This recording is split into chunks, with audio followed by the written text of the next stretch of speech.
We're making the classic beef pie, and that meat just falls apart and melts in your mouth. The gravy's rich, it's not over the top, but has so much flavor going on. We're also doing a homemade short crust pastry for the base, and then also a puff pastry for the topping. Absolutely beautiful combination, and let's get straight into it. Now, starting off with our prep, we need one brown or yellow onion. Take off the end, leave the root intact, slice it in half, and then peel it. Make slices across, stopping at the root, and then chop this into those nice diced pieces. The larger the better, because it is going to be cooked down for a long time. Along with the onion, we need one carrot, slice it in half, and then slice this into quarters lengthways. Make thin strips the whole way across, rotate at 90 degrees, and then dice it into large pieces as well. We want it to be the same size as the onions, that way everything's going to cook at the same time.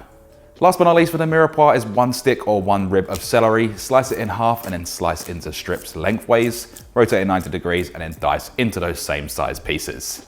Moving on, we're going to need 6 cloves of garlic. Use the side of your knife to push down and crush. This is going to activate the allicin compound, which is what gives garlic its strong flavor. Then go through with a sharp knife and roughly chop. Doesn't need to be super fine, and it doesn't need to be super thick. Just get that nice consistent chop throughout. And you can grate it as well if you wanted to, but chopped, because it's going to be cooked for a longer time, is the better option for this recipe.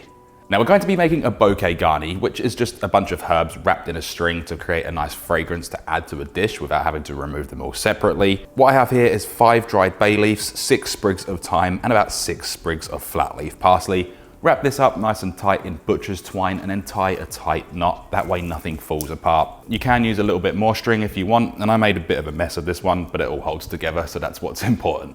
Now, last but not least is 1 kilo or 2.2 pounds of beef chuck steak. This is a highly worked part of the cow, so it needs to be cooked down for longer. And we want to pat this dry as best as possible. That way it won't stew in its own juices. Add it into a bowl and then season heavily with salt and cracked black pepper. About 20 cracks worth and a really good pinch of salt. Then get in there with clean hands and mix this all together, making sure everything's completely covered. And what you should have is something that looks like this. Getting started, we want to place a pot onto our stovetop over a high heat. Get the pot extremely hot and add in 1 tablespoon of olive oil. Add in half of the beef. Do this in batches so we don't overcrowd it and then the meat starts to stew on itself. Let this sit for about 1.5 to 2 minutes so it can get that really nice golden sear on it before starting to mix it all through. Then once it's mixed, just repeat that same process again until the whole lot is completely browned off. Then this can be removed from the pot, place it into a bowl, place that pan back over a high heat and repeat with any remaining batches. Reduce the heat to medium-high, add the mirepoix, which is the onions, the carrots and the celery, along with a nice pinch of salt. Mix this all through and saute for about 3 to 4 minutes, picking up all of the flavour that beef left behind. We don't want to put too much colour on this either, so just keep it mixing, that way it can't brown off too much. Add in the garlic and then keep mixing for a further 1 minute so that garlic doesn't burn. This is going to become nice and fragrant and aromatic. Add in 4 tablespoons of plain all-purpose flour. Mix this around very gently so it doesn't clump up. It looks like I'm poking it more than mixing it, but we only want a light coverage on those vegetables and we don't want it to brown. Pour in 1 cup or 250 milliliters of beef stock or broth. Mix this around quickly so the flour can't clump up, and what we're making here is a roux without the butter. We're actually just using the fat from the beef as well as the additional olive oil, and this is our thickening agent, which is going to help our sauce thicken up later. For some depth, add in 3 tablespoons of concentrated tomato paste. I use triple concentrated if you wanted to replicate exactly what I'm doing. Crush 2 beef stock cubes and then add in 2 cups or 500 milliliters of dry red wine. If you can't consume alcohol, just use extra beef stock. 2 teaspoons or 10 milliliters of Worcestershire sauce, and the bouquet garni for the infusion. Mix this all together for all of those flavors to become friends. The roux is going to thin out before it thickens, so it won't look very thick right now, but as the heat gets into it, it will thicken the sauce up while it's reducing. When the sauce has come back to a simmer, we can add back in the beef along with any of the resting juices. Then mix this all together, get those flavors flowing, and we're going to bring this back up to a simmer, reduce the heat to low, place on a lid, and cook this for 2 hours. Now you may or may not have noticed that I'm using a whole load of different pots, pans, plates, utensils, all of that sort of thing, and that's because this video is sponsored by Our Place. Now the pots and the pans are made from recycled and sustainable materials, as well as the packaging that they come in. It's biodegradable and compostable, and it reduces a whole load of waste. Now this pan, the Titanium Always Pro pan, it's a fantastic pan. It's lightweight, and the heat distribution and retention in there is something that I love the most. I wouldn't ever use a product that I don't enjoy, and I really do find getting the perfect sear is obviously essential when it comes comes to cooking things, and this pan is definitely good for that. The pot that we've been using in today's video is called the Perfect Pot. It's a 5.2 litre ceramic coated non-stick pan. It's also without all of those harsh chemicals. It's oven safe up to 230 degrees Celsius or 450 degrees Fahrenheit, and it's extremely lightweight. It's perfect for anyone in the kitchen, super durable, and it's just fantastic to cook in. I highly recommend our place. I would never use something I don't trust or don't like, and these pots and pans, the plates, the bowls, the utensils, everything about them is fantastic. Not only do they look good, they perform extremely well as well. The bowls and the plates, they come in different sizes, different colors. You can style them to your kitchen. It's the perfect gift for yourself or your loved ones this Christmas. Go check the link in the description, and thank you to Our Place for sponsoring this video. Now going back to our sauce, it's been cooking away for 2 hours. Remove the lid, keep it over a low heat and give it a really good stir through. Make sure you check it for seasoning and adjust if necessary, and we're going to leave this over a low heat and cook for another 30 minutes. In the meantime, we'll make a short crust pastry. Into a blender bowl, add 250 grams of plain all-purpose flour and 140 grams of unsalted butter that's cubed and diced and ice cold. Place this over a high speed and blend this up until it resembles breadcrumbs and it's pale yellow. With the machine still running, we're going to very slowly pour in about 2.5 tablespoons or 50 milliliters of ice cold water. I'm using sparkling water here. You don't have to use it if you don't want to. Regular water is fine. The reason I use sparkling water is a pastry chef I used to work with. He was very particular on his pastries, and he said that they make them lighter and flakier, and it is actually true. They do taste a lot better. And by the way, if you don't have a blender, this can easily be done by hand. It just takes a little bit of extra work. Lightly flour the bench using the same plain all-purpose flour. Place down that pastry, and we're going to work it into a nice smooth ball or ring like what I've got right here. Wrap it up tightly and place it in the fridge for 30 minutes or overnight.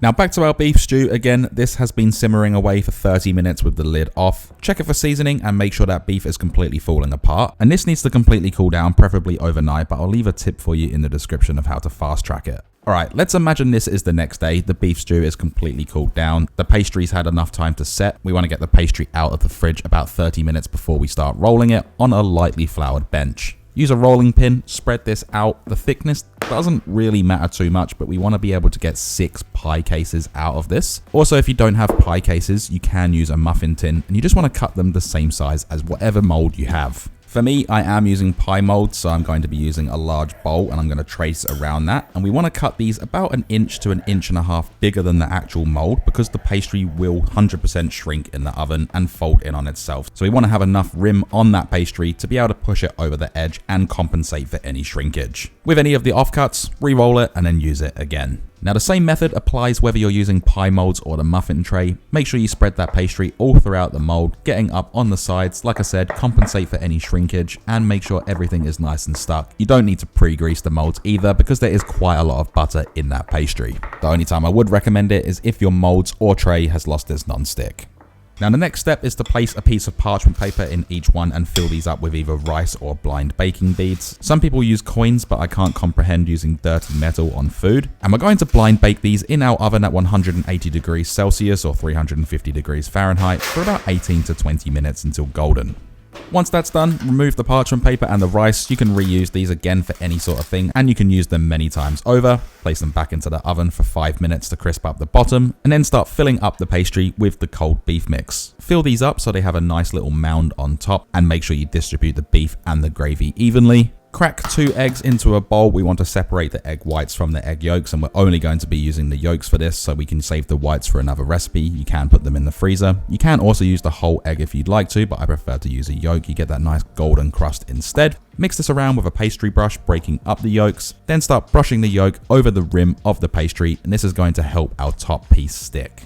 If you've ever made puff pastry before, you know that it's not an easy task, and while filming this video it was about 33 degrees, so it was almost impossible anyway because you really need cold butter. I'm using store-bought here, and we're going to need about 3 to 4 sheets. As for cutting these, we want to mold them about 1/2 inch bigger than the pies, that way we can fold them under. I didn't have a bowl big enough, so I kind of have to freehand it, so excuse my kind of off circles. When they're done, we can place them over the top of the pies and start folding it under. Just be careful so you don't break the short crust pastry. You can also add a little bit of egg yolk on the bottom to help them stick if you'd like to, but I didn't do it for this one and it worked completely fine. And using the 2 different pastries, the top's going to be fluffy and crispy, and then the base is going to be nice and flaky.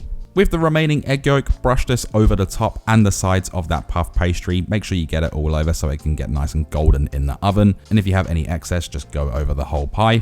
There's a few different toppings you can add to these, or you can leave them completely plain. That choice is all yours. I'm sprinkling over some sea salt flakes and some cracked black pepper for that nice little touch. But you can also use poppy seeds, sesame seeds, black and white, sumac, or even cayenne pepper or smoked paprika. That choice is all yours. And when they're all done, place them in the oven. We're going to bake these for about 20 to 25 minutes until golden and crispy all over. And what you should have is this beautiful golden pie. It looks incredible, and the smell coming off of these things is so good.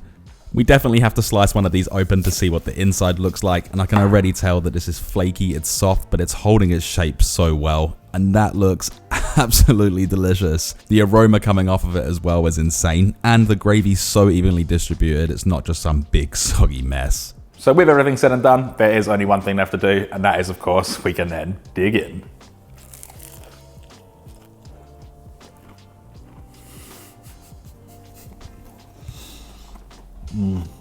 Everything about that is absolutely delicious. The meat just falls apart and melts in your mouth. The gravy's rich but not over the top and has so much flavor going on.